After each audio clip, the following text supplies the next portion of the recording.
आप वीडियो पसंद आए लाइक करिए, चैनल को सब्सक्राइब करिए। दोस्तों, आज इस लेख में एक सच्ची प्रेम कहानी real love story in Hindi पढ़ेंगे। दोस्तों, भारत एक बहुत प्यारा देश है। यहाँ आपको हजारों लव स्टोरीज देखने, पढ़ने या सुनने को मिल जाएंगी, जिसमें कुछ काल्पनिक होगी, कुछ पौराणिक होगी, कुछ सच्ची भी होगी तो कुछ।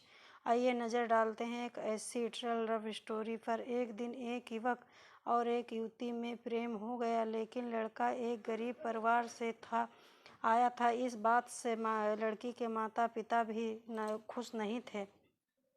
इसीलिए युवक ने फैसला किया कि वह न केवल लड़की को अपनी पत्नी स्वीकार करेगा, बल्कि उसके माता पिता को समझाकर और अपने माता पिता की तरह स्वीकार करेगा। समय के साथ माता पिता ने देखा कि वह एक अच्छा आदमी और उनकी बेटी के लिए सभी तरह से योग्य था, लेकिन एक समस्या और थी कि वह आदमी एक सैनिक था। जल्द ही युद्ध छिड़ गया और उसे 1 साल के लिए विदेश भेजा गया।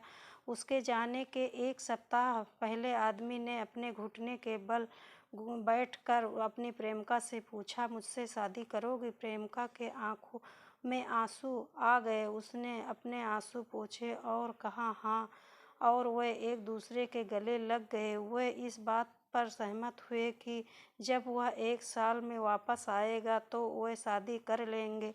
लेकिन एक बड़ी त्रासदी हुई। उसके जाने के कुछ दिनों बाद लड़की का एक्सीडेंट हो गया। ये एक्सीडेंट गाड़ियों के आमने सामने की टक्कर थी।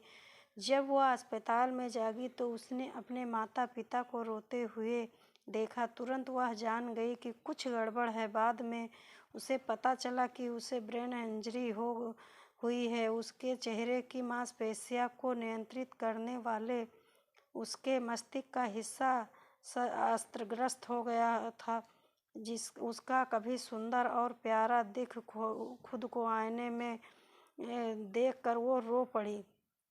कल मैं सुंदर थी, एक परी जैसी थी, आज मैं एक राक्षस। उसका शरीर पूरे बदसूरत घावों से भरा हुआ था। वो खूब रोती, फिर उदास हो जाती। एक दिन उसने अपने मंगेतर को उनके वादे से मुक्त करने का फैसला किया। वह जानती थी कि वह उसे अब और नहीं चाहेगा। वह उसके बारे में भूल जाना चाहती थी और उसे फिर कभी नहीं आमना सामना करना चाहती थी। 1 साल तक सिपाही ने उसे कई पत्र लिखे, उसने जवाब नहीं दिया।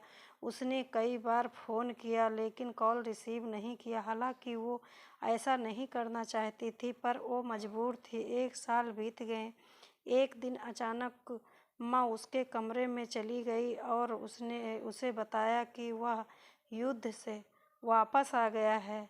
लड़की चिल्लाई, कृपया उसे मेरे बारे में मत बताइए, उसे मत बताना कि मैं यहाँ हूँ।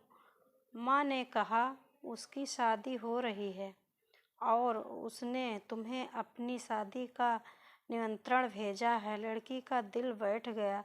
वह जानती थी कि अब भी वह उससे प्यार करती है, लेकिन उसे अब उसे भूलना होगा। बड़े दुख के साथ अपने शादी का निमंत्रण खोला। दोस्तों, कहानी अगर पसंद आई है तो please please please like, comment, share करें। चैनल को सब्सक्राइब करें।